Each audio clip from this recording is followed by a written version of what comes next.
Hello students of standard 11 JAC board.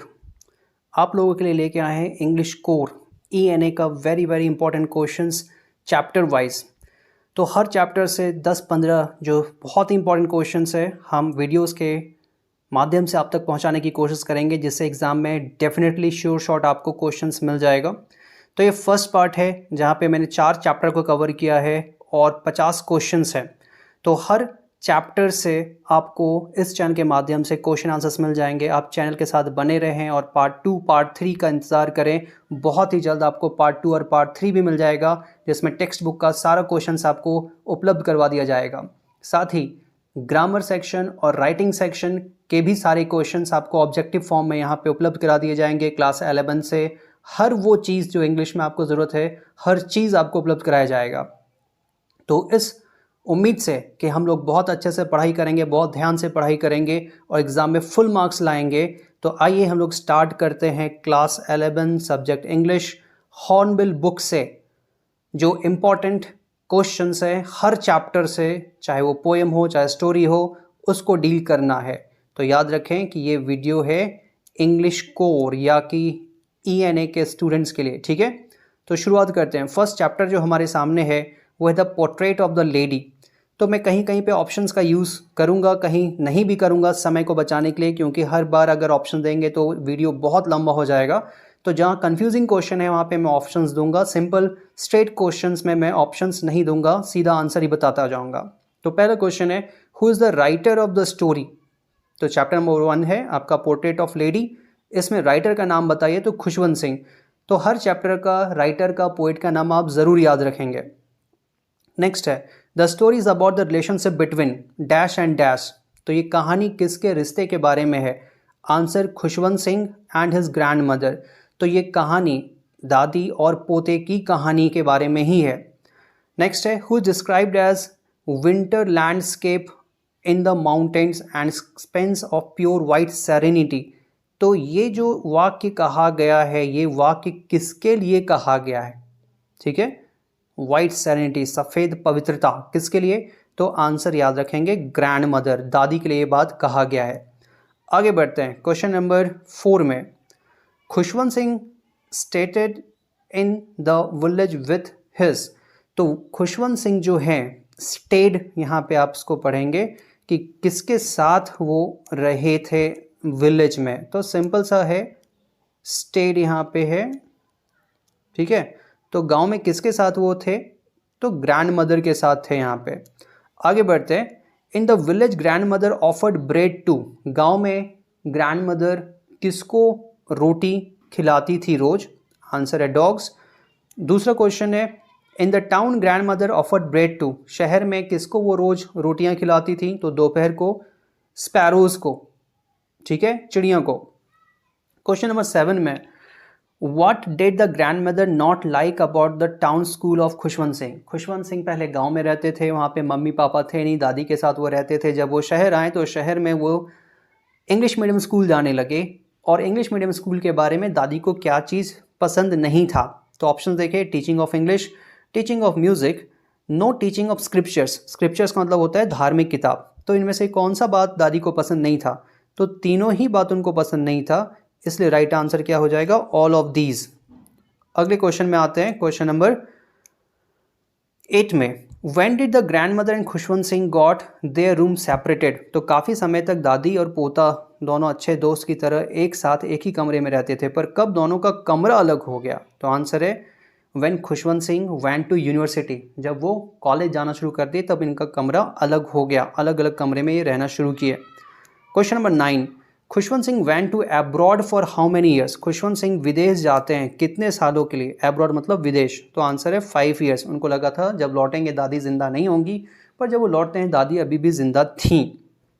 Next, what was the happiest moment of grand mother in the town. शहर में रहते हुए दादी के लिए सबसे इंपॉर्टेंट मोमेंट, खुशी वाला पल कब होता था?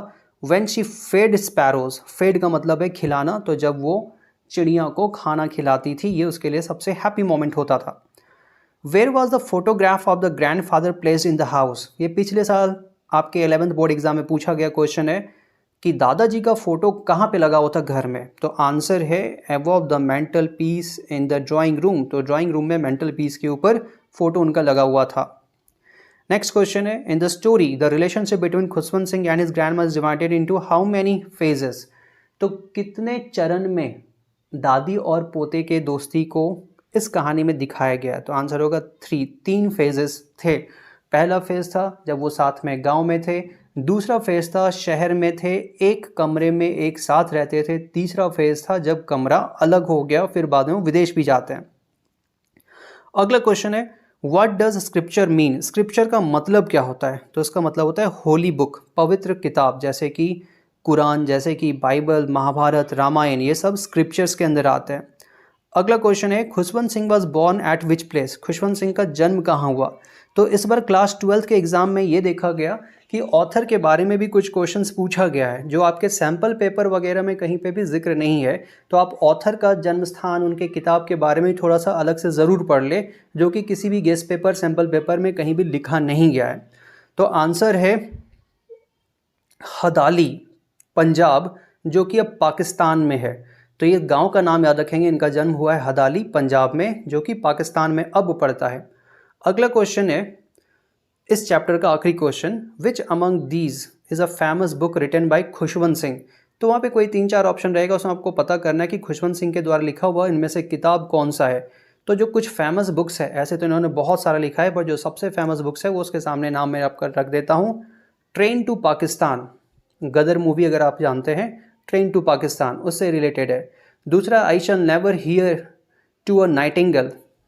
और तीसरा, जिससे हम लोग ये कहानी पढ़ रहे हैं, the portrait of a lady. तो ये तीनों बहुत ही फेमस बुक है जो खुशवंत सिंह ने लिखा है। इसके अलावा भी बहुत कुछ लिखा है, पर ये 3 ही आना चाहिए। अगला है एक पोएम, फोटोग्राफ। तो फोटोग्राफ पोएम के अंदर से क्वेश्चंस हम लोग देखते हैं क्या क्या पूछ सकता है। तो पहला तो जाहिर सी बात है, पोएट का नाम पूछ ही सकता है और पूछता ही है। तो पोएट का नाम है यहाँ पे शार्ली टॉल्सन। नेक्स्ट है, what has not relatively changed over the years? तो कविता में क्या चीज़ है जो काफ़ी सालों में परिवर्तित नहीं हुआ है? यहाँ पे ऑप्शंस रखा है मैंने आपके सामने, थोड़ा देख के बताइए तो क्या सही आंसर आपको लगता है। और इसका राइट आंसर है द सी। यहाँ पे इंसान और समुद्र को कंपेयर किया गया है। इंसान को कहा गया है कि वो कैसा है, तो मॉर्टल, MORTAL, मॉर्टल मीन्स नश्वर, जो मर सकता है। और जो समुद्र है वो इममॉर्टल है, इसके आगे IM लगा देंगे, इममॉर्टल मीन्स अनश्वर। तो इसलिए यहाँ पे जो चेंज नहीं होता है वो समुद्र है, इंसान आते जाते रहते हैं। कविता में ये बात बताई गई है। नेक्स्ट क्वेश्चन है, in the poem the circumstances refers to? इस पोएम में लास्ट लाइन्स में सर्कमस्टांस के बारे में बात किया गया है। किस सर्कमस्टांस के बारे में बात किया गया है? ऑप्शंस देखिए और आंसर बताइए।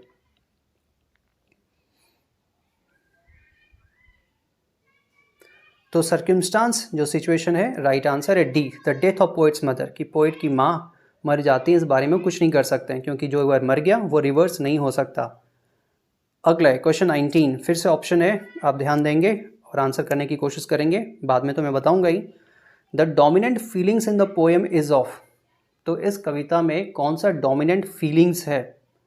ऑप्शन देखिए, नॉस्टैल्जिया, पुरानी बातों को याद करना, the sense of loss on the fact that the mother is no more, माँ का खो देना, a flood of memories that comes on looking at the photograph, तो तस्वीर को देखते हुए यादों का बाढ़ आ जाना, और लास्ट में the happiness and the Joy of the mother on her holiday, माँ की खुशी के बारे में जो उन्होंने हॉलीडे के समय एंजॉय किया था।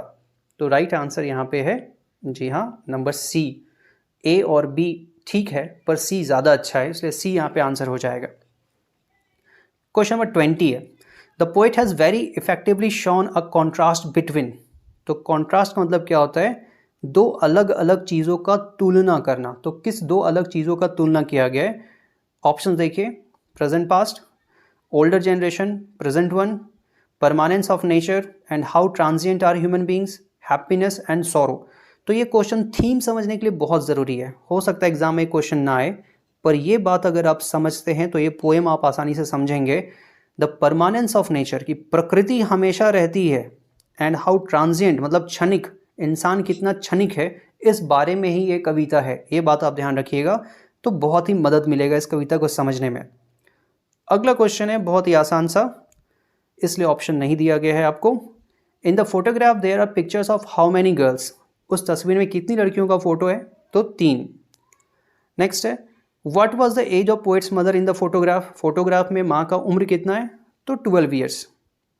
Who had taken the photo of the 3 sisters, तो 3 बहनें जो है बैटी, डॉली और पोएट की माँ, इन तीनों का फोटो किसने लिया है, द अंकल, मीन्स माँ के अंकल ने फोटो लिया है।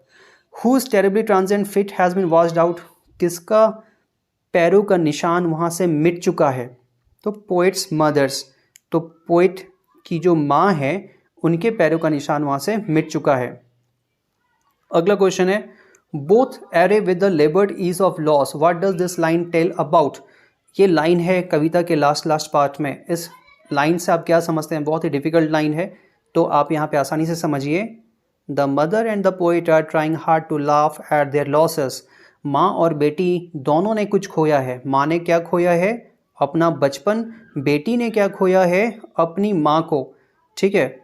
तो इन दोनों ने कुछ खोया है और इसलिए ये बहुत ही मेहनत करके मुस्कुराती हैं अपने दुख को कम करने के लिए, छुपाने के लिए। नेक्स्ट है कविता का आखिरी लाइन, इट्स साइलेंस साइलेंसेस, इसकी खामोशी हमें खामोश कर देती है। व्हाट इज इट हियर, यहाँ पे इट क्या है, ये जो इट है ये किस चीज़ के बारे में यूज़ किया गया है, तो आंसर है आपका द फोटोग्राफ, उस फोटोग्राफ के बारे में इट का यूज़ किया गया है। तो इस तरह से 2 चैप्टर कंप्लीट हुआ। आते हैं चैप्टर नंबर 3 के लिए। We are not afraid to die if we can all be together, तो ये बहुत ही लंबा चैप्टर है, यहाँ से बहुत सारा क्वेश्चन बन सकता है, पर कुछ जो 10-12 बहुत ही इंपॉर्टेंट क्वेश्चन है उसको मैंने सिर्फ आपके लिए लाया है ताकि आप बहुत परेशान हुए बिना एग्जाम में अच्छा नंबर ला सकें। तो फर्स्ट क्वेश्चन है who is the author of the story, author का नाम क्या है, गॉर्डन कुक और एलन एस्ट। तो याद रखेंगे यहाँ पे 2 ऑथर ने मिलकर एक कहानी को लिखी है। Name the wife, daughter and the son of the narrator, तो जिसने कहानी सुनाई है उसके, कहानी लिखने वाला नहीं, नरेटर मतलब क्या होता है, कहानी सुनाने वाला, कहानी सुनाने वाले के वाइफ, बेटी और बेटा का नाम बताइए। तो यहाँ पे वाइफ का नाम है मैरी, बेटी का नाम है सूजन और बेटे का नाम है जोनाथन, और इनका एज भी पूछा जाता है, जो अगला क्वेश्चन है खास करके सूजन और जोनाथन का। तो सूजन का एज है 7 ईयर्स और जोनाथन जो कि बेटा है उसका एज है 6 ईयर्स। तो याद रखेंगे इस दोनों चीज़ को। अगला क्वेश्चन जो पिछले बार एग्जाम में आया भी था, what is the name of the boat of Gordon Cook, Gordon Cook का जो जहाज था पानी वाला उसका नाम क्या था, तो आंसर है वेव वॉकर, याद रखेंगे वेव वॉकर। नेक्स्ट है who were the 2 expert crew man on the Wave walker, पिछले साल ये भी एग्जाम में आया है, सैम्पल पेपर्स में भी आपको दिखेगा। तो 2 एक्सपर्ट क्रू मेंबर कौन थे जहाज के ऊपर, तो अमेरिकन लैरी विजल और स्विस हर्ब सीगलर। तो याद रखना है कि लैरी विजल जो है अमेरिकन है और हर्ब सीगलर वो स्विट्जरलैंड स्विस हैं, ठीक है। आगे बढ़ते हैं क्वेश्चन नंबर 32 की ओर। Which was the roughest sea where Wave Walker made the accident, तो वेव वॉकर का हमें पता है आगे एक्सीडेंट हो जाता है, टुकड़ों टुकड़ों में वो बट जाएगा। किस समुद्र में ऐसा हुआ, तो साउथ इंडियन ओशन। नेक्स्ट है on which date the huge wave knock down the Wave Walker, किस तारीख को एक बड़ा सा जल तरंग इस जहाज से टकराता है, तो 2 जनवरी। नेक्स्ट है what is the emergency call for the ship is called, तो कोई भी जहाज जब पानी में फंस जाता है, इमरजेंसी के लिए मदद चाहिए तो वो कॉल करता है, उस कॉल का नाम क्या है, अप्रैल day call, mayday call, जून डे कॉल, जनवरी डे कॉल। तो याद रखिएगा मे डे कॉल, तो आपका एग्ज़ाम लगभग अप्रैल में हो रहा है, तो याद रखिएगा mayday call, mayday call. Next है अगला क्वेश्चन हमारे सामने, at the end the author and his team reach to which island, अंत में उनके टूटे हुए जहाज से जैसे तैसे वो किस आइलैंड तक पहुंचते हैं, आइलैंड मतलब द्वीप, तो आइल एम्स्टरडैम, ठीक है, स्पेलिंग है ILE, आइल एम्स्टरडैम। अगला क्वेश्चन है who said we are not afraid of dying if we can all be together, ये कथन किसका था, अगर हम लोग सब साथ हैं तो हमें मौत से डर नहीं लगता। तो वहाँ पे जो सबसे छोटा था जोनाथन बेटा, उनका ये कथन था। Who had made a greeting card for the narrator. तो नरेटर के लिए ग्रीटिंग कार्ड किसने बनाया था, जिसमें एक माँ थी, एक पापा थे, एक बेटा बेटी था, जो थैंक यू देते हैं अपने माँ बाप को। ये ग्रीटिंग कार्ड किसने बनाया था? तो बेटी सूजन ने। तो कार्ड वार्ड बेटियाँ बनाती हैं, याद रखिएगा। तो सूजन ने बनाया था। अगला है, on what date did Wave Walker reach to Ile Amsterdam. तो इनका जीवन बसता आइलैंड पहुँच के तो कब वो पहुँचे थे? याद रखेंगे जनवरी 6, एक्सीडेंट हुआ था 2 जनवरी, और 4 दिन तक वो बोट में फंसे हुए थे लगभग, और सुबह 6 बजे वो पहुंचते हैं जनवरी 6 को। कहाँ पे? आइल एम्स्टरडम, जहाँ पे उनके जीवन की रक्षा होती है। नेक्स्ट आते हैं question 39। There were how many people on the Ile Amsterdam. Ile Amsterdam जो कि एक साइंटिफिक बेस था, फ्रांस के लोग वहाँ पे रहते थे, वैज्ञानिक लोग। वहाँ कितने लोग रहते थे? तो याद रखिएगा 28 लोग वहाँ पे रहते थे। अगला, Susan had to undergo how many operations to remove her blood clot. तो सूजन का एक बड़ा एक्सीडेंट हो जाता है नाव के अंदर, जब वेव टकराती है, तो कितने ऑपरेशन के बाद वो बेचारी ठीक हो पाती है? तो 6 बार ऑपरेशन होता है तब वो ठीक हो पाती है। तो इस तरह से आपका तीसरा चैप्टर कंप्लीट हुआ। चौथा और आखिरी चैप्टर इस वीडियो के लिए हम लोग आ रहे हैं, और आगे के वीडियोस में बाकी सारे चैप्टर्स को कवर कराया जाएगा। बस आप लाइक और शेयर करते रहें, जो भी डाउट है कमेंट्स में जाके पूछते रहें। आपको हर तरह से इंग्लिश में मदद पहुंचाया जाएगा इस चैनल के माध्यम से। तो अगला चैप्टर है डिस्कवरिंग टट। इसे देखते हैं। ऑथर का नाम A.R. विलियम्स। फिर the interest of the world was intensely in mummy of King टट। तो मम्मी हमें पता है कि कोई भी इंसान जब मर जाता था इजिप्शियन टाइम में, ठीक है, कोई भी इंसान मरता था तो उसे कपड़ों में बिल्कुल लपेट दिया जाता था, लेप लगा दिया जाता था, और इसे ही मम्मी कहा जाता था। तो कहीं फिल्म में, टीवी में आपने ज़रूर देखा होगा। तो किंग टट एक राजा थे जिनका नाम तुतेन खामेन था। अलग अलग नाम से पुकारा गया था एक ही आदमी को। उसके मम्मी के बारे में, उसके इस लिपटे हुए लाश के बारे में दुनिया को बहुत ही ज़्यादा इंटरेस्ट क्यों था? ये प्रश्न है आपसे। तो इसका आंसर ये है, he was the last of a powerful family. तो मिस्र सभ्यता का वो आखिरी महान शासक था। तो कोई भी फर्स्ट और लास्ट होता है तो इम्पॉर्टेंट होता है। तो उसका मौत का कारण पता होने से ये पता चल जाता कि मिस्र सभ्यता क्यों और कैसे और कब समाप्त हुई, इसलिए उसके बारे में लोग जानना चाहते थे।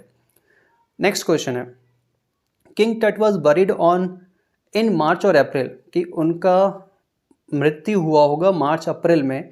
ये किस बात से पता चलता है? Is conducted by the presence of dash of in the coffin. तो कॉफिन मतलब क्या होता है? ताबूत। ताबूत में ऐसा क्या था जिससे पता चलता है कि इनका मृत्यु मार्च या अप्रैल में हुआ होगा? तो ये एग्जाम का पूछा क्वेश्चन है। आंसर है विलो एंड ऑलिव लीव्स। तो विलो और ऑलिव दोनों पौधे हैं, इनके पत्ते वहाँ पे थे, जिससे पता चलता है कि मार्च या अप्रैल में उसकी मृत्यु हुई होगी। नेक्स्ट है, the curse of the pharaoh refers to. Pharaoh मतलब याद रखिएगा, इसका अर्थ होता है किंग, ठीक है।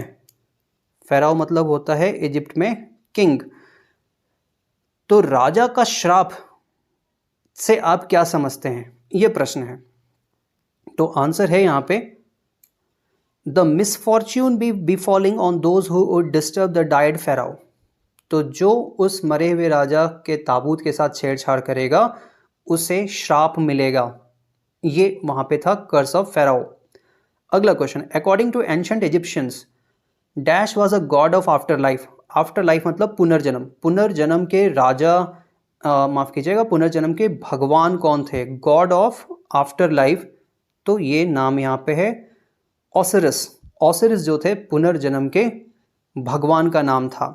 अगला क्वेश्चन है, who first discovered the mummy of King टट। किंग टट का जो ममी है, सबसे पहले उसकी खोज किसने की थी? तो आंसर है हावर्ड कार्टर। हावर्ड कार्टर ने खोज की थी किंग टट की मम्मी को सबसे पहले 1920s में।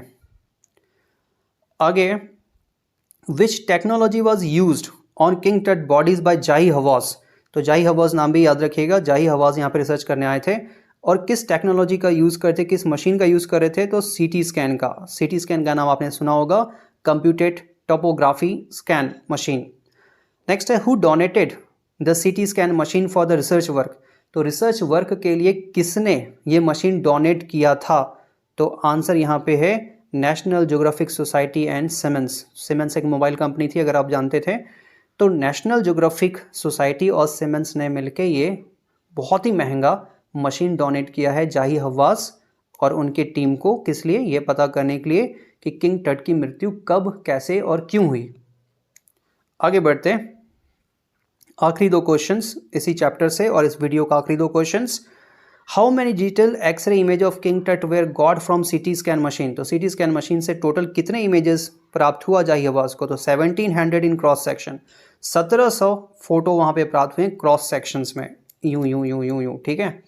नेक्स्ट है विच कॉन्स्टलेशन, कॉन्स्टलेशन मतलब क्या होता है, तारों का समूह, was over the pyramid, pyramid आप जानते ही हैं, when the team came out of it. तो फाइनली सारा रिसर्च का काम खत्म करके जब ये लोग बाहर निकले तो पिरामिड के ऊपर, ठीक है, पिरामिड के ऊपर कौन से सितारों का समूह था वहाँ पे, तो इसका राइट आंसर है Orion, soul of Osiris.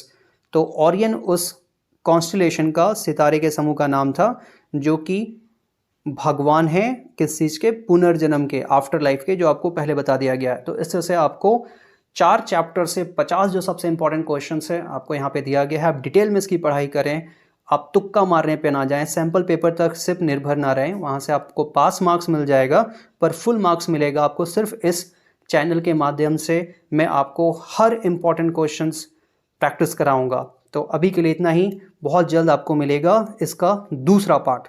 Thank you and good luck.